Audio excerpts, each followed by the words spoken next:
Richard Pryor or like Red Fox? Do you like who's your big comedian people that you like grew up listening to that kind of pushed you in the direction of doing the kind of comedy you do? That's another really good question. Now, I've never done stand-up, but, this is definitely a comedy-based show. Well, don't you pee standing up? Are you one of those ones that sit down in the toilet and pee? No, that's my co-host, Pat Shit Crazy Pat Berge. He's the one who sits and pees, man. No, but Robin Williams. Okay, check this out. When I was like 19, 20 years old, a good 22 years ago, whatever it was, I used to work for Nielsen, the company that does the ratings. Sure. And, I was a low-level employee, like a telemarketer type, And I remember there was an old-time comedian that sat, like, in the cubicle next to me. And I didn't know who he was. I still don't remember his full name, but he was like some kind of guy that was like into the business. And we used to pass notes back and forth like little girls, I know, right? For real, though. We would just draw like characters and little comics and stuff and just make each other laugh. And one day, out of the blue, he asked me, who's your favorite stand-up comedian?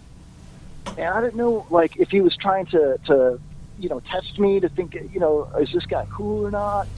And so I thought really hard about it for like 10, 15 seconds. And I said, Robin Williams. I don't know why, it just popped in my head. So maybe that style of animated, energetic, comedy is my thing, I guess. I like to laugh really hard. I like to make other people laugh. And that's what Robin did. So I don't know. Maybe he's my biggest comedic influence. I don't know. I like George Carlin.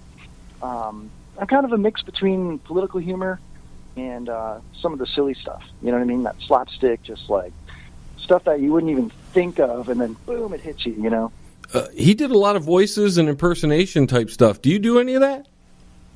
A little bit. I've been working on this character, Bob the Birder. And, Bob's he's a bird watcher, and he's from up north, like New England area, and he's kind of... You mean he watches people choke the chicken?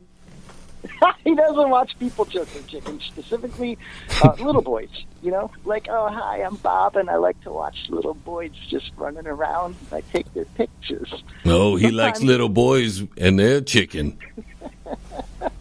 No, boys, little boys. When they get trapped in the mall, and sometimes they fly in there, and you just kind of walk around and just watch those little boys just walking around. I don't know. Stuff like that. I mean, I could do some stuff, but I wouldn't say I'm an impressionist. I wouldn't say I'm even really funny, to be honest with you. I think this is quite serious. No, well, and I like that about you. All the times I've tuned in for the show, it's been very entertaining.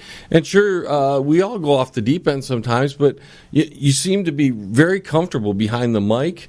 And I was wondering, like, who kind of like pointed you in the direction? Because we all have our little influences. What do you think of the big guys on mainstream radio, like the Rush Limbaughs and the Glenn Beckers and even the Alex Jones guy there, the weird, wacky conspiracy guy? Oh, I know. It's so wacky. I think they really, in this day and age, kind of. I mean, of course, the guy's nutty. Whatever. You know what I mean? I don't know the guy, but I think it's unfair how he's been treated in the media, when other people on the other side are way more guilty of the fake news, or just as guilty. It's kind of ridiculous. But as far as those guys, yeah, I mean, Rush Limbaugh, I have a gold microphone. I purposely bought a gold microphone for my studio. You know what I mean? I really did. I like Rush. The Maharashi. But I don't know. I kind of like listening to AM talk radio. Sure. How can you not like Rush if you can just skip past his political views, because he's just good at what he does? Oh, he's perfect. He's the best. He's arguably the best. Absolutely, man. And everybody brings up Howard Stern.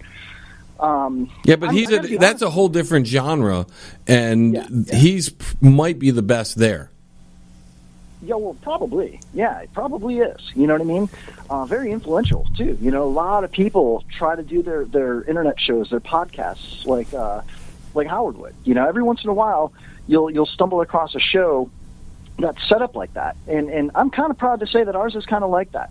We do a 3-hour program with breaks, with interviews, with phoners, and We have live bands come into the studio. We rent a studio. We have a third-floor studio overlooking US 19 in beautiful downtown Newport Richey.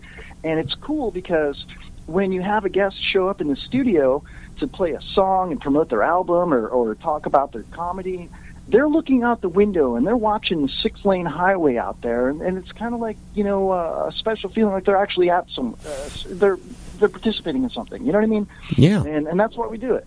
I wouldn't say that I've tailored the show around any kind of model like host like Stern or anything like that, but we definitely do have a structured program. It's somewhat, some kind of a structure to it, where a lot of podcasts that you listen to or internet radio shows might be an hour or 35 minutes, and it's just somebody talking at a microphone. And no, man, we've got 5 mics in here, and we've got people coming and going the whole time, and we're doing games and just having a blast. You know what I mean? I've got a freaking taser in here. It's like a morning zoo, man.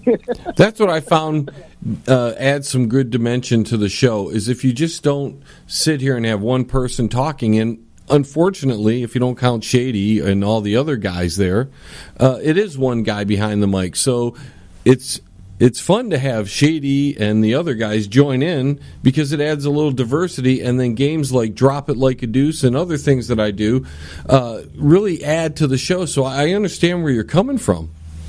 Hey, can I tell you something? What's that? For somebody to go behind a microphone religiously or consistently, however you want to describe it, every day or every other day or every week, whatever you want to do, however you're doing it, for somebody to do it alone, okay?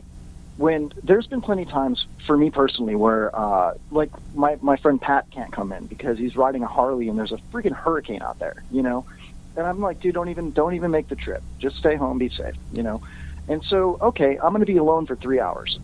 When you can sit behind the microphone alone for 3 hours, you know what I mean? Or consistently do it every week by yourself, that takes balls of steel to be able to put out content, to be able to put out quality. You know what I mean?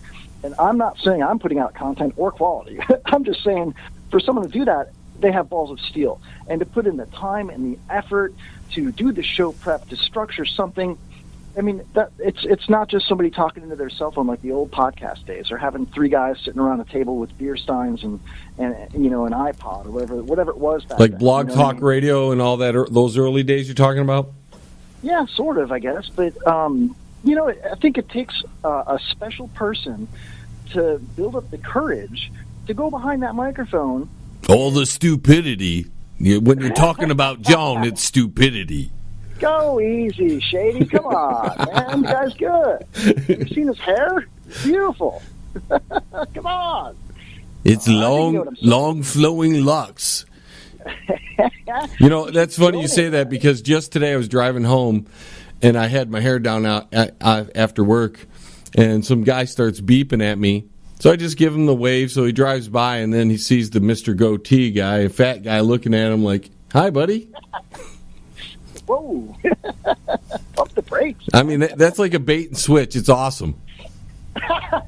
Dude, that's great. That's comedy right there. When you've got that in the back of your head and you see that every once in a while, you're like, "Hi." I love it. Doesn't help him in the girl department, but whatever. If he can get some fat guy on the road to look at him, all the better. Now sit your butt down. The John LeBang Show will be right back. And I promise you'll love it. Yes.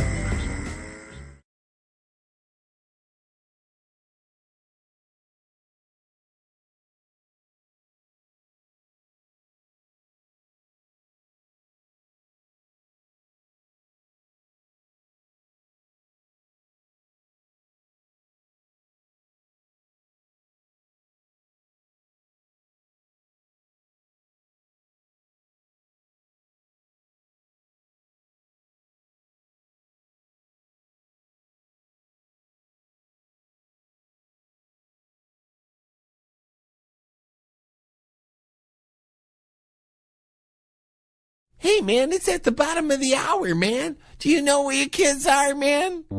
If you want to contact the John LeBang Show, feel free to send an email to jlebang@live.com. And if you're on Twitter, look them up at John LeBang. And don't forget to go to his Facebook page at The John LeBang Show.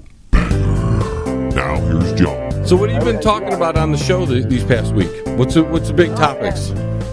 Well, this past week, I had a surprise. My old co-host Jaybird showed up unannounced, which was fantastic. From Radio Vegas? No, okay. He's not that famous. No. But he was one of the original members, and it brings me back to one of your first questions about, like, who influenced you or how'd you get started. And, excuse me. Did you fall? I was waiting tables. No, I didn't fart. I farted out of my mouth. I'm sorry. Same difference. Smells good. Yeah, pretty much. But no, he showed up. Okay. Jaybird could not continue to make this show because he was taking care of his father. And his father passed away very recently. And Pops was a guest on our show, a co-host for months, for like a little over a year actually. And but the last 6 months, Jay couldn't bring him up here anymore, and Pops was kind of fading out. Well, it's been several weeks now since Pops passed, and Jay just finally showed back up last night, and it was magical. It was like the early days, man. We were waiting tables and hanging out in the sponge docks in Greektown in Tarpon Springs, Florida, making fun of everybody, each other, just cracking jokes. And one day I was like, dude, we should do something. We should do like a video blog or a YouTube channel or a podcast or something like that. And this is back in 2014, 2015. And that's how we started the show. And now that he's back and coming around and everything, the magic has returned. You know what I mean? And last night's show was just a cry laughing. To answer your question, what were we talking about? We just did the same old bits that we done, 3 years ago. And it was, like I said, magical. It was hilarious, man. I was listening to it in the car on my way to work this morning. I was crying, laughing, and tears coming down my face. I was just laughing my butt off, man. Now, are you critical about yourself when you listen back? Do you try to pick out the things you like and you don't like, and say, "I'm not doing that again"? Because I know I am. I'm terrible about that stuff. If you're not, man, if you're not doing that, or if you're not a little nervous, I take a nervous crap before every show. I'll go I think I'm not even lying, man. I'll take a nervous poop right before we go on. But as far as critiquing myself or how I feel about it when I'm listening, sometimes I'm very proud of myself. I feel like I've come a long way, and other times I listen to myself laughing, and it's just I got this stupid cackling laugh that I feel like is so annoying, and I don't understand how anybody could listen with the way I laugh like that. But at the same time, it's man, it's a genuine thing. People are legitimately laughing genuinely because it's fun, and we're having a good time. So, and you know very well that when you're coming across as a genuine person on the radio, that's when people like you the best. It's not when you're putting up this false fakeness as some of these guys you see in the media, just trying to be like somebody else. When you're actually just letting yourself, your personality flow, that's when you're at your best. John, you are 100% right with that, and you couldn't have said it better. Nobody could have said it better. And last night we had a very special, I could have said it better, but I didn't. I love shady, man. He's an interrupting motherfucker. Pardon my French. Sorry. I knew a motherfucker. Wasn't that a hockey team in Canada or something? Motherfuckers. Yeah. It was the Mother Canuckers, I believe. Yeah, they had that Russian on there, something Andre Jackmeoff or something. Yeah, I remember Andre Jackmeoff. If I'm not mistaken, he was a cuckold. I'm pretty sure he was a Canuckle. Damn Canuckles. Damn Canuckles, man. If you watched your wife get railed by another man that was a billionaire, and he was on, I don't know, maybe you watched it on Facebook Live, would that be Mark Zuckerberg? Speaking of Zuckerberg and all those other guys, you hear they got rid of a bunch of sites today on Facebook. They just threw off a bunch of what they call fake news or spammers off their site. I was coming home and I'm like, oh boy, is my site going to be there? And my page was there, thank goodness. Oh, they've gotten me. Well, I mean, come on. I used to be able to invite 800 people. Now I'm lucky to invite 20 people to an event. It's just stupid. Bro, I saw that. They made it so difficult. Like, I was trying to tag people in a live video last night, and I was like, you got to be kidding me. I got to type in everybody's name individually now, you know? See, and they're using the fake news as